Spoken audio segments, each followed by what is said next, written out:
અને હમણાં એક ભાઈ આપણા જે બીજેપીના પ્રદેશ પ્રમુખ છે, એણે તો એવું કીધું કે મોદી સરકારની અંદર ખેડૂતોને 6,000 વાર્ષિક બિયારણ માટે સહાય આપવી જોઈએ. તારો બાપ એક વખત વાવી લઈને 1 વીઘો તો 6,000નો તો ખર્ચો આવી જાય છે ખાલી બિયારણનો, અને તું વાર્ષિકની પતેરી ધમમાં બેઠો છો. તને શરમ આવવી જોઈએ.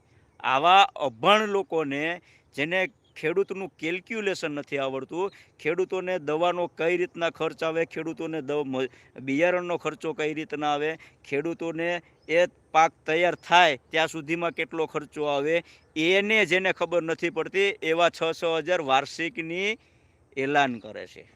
હવે આવા નંગોને મારે એટલું કહેવું છે કે ભાઈ તમે ફેંકવામાં બંધ કરો. આપણા વડાપ્રધાન મોદી સાહેબ ફેંકી ફેંકીને ગાદી ઉપર બેઠી ગયા, હર્ષભાઈ સંઘવી ફેંકી ફેંકીને ડેપ્યુટી સીએમ બની ગયા, અને તમે પ્રદેશ પ્રમુખ બની ગયા છો. હવે અમને રહેવા દો, શાંતિથી જીવવા દો.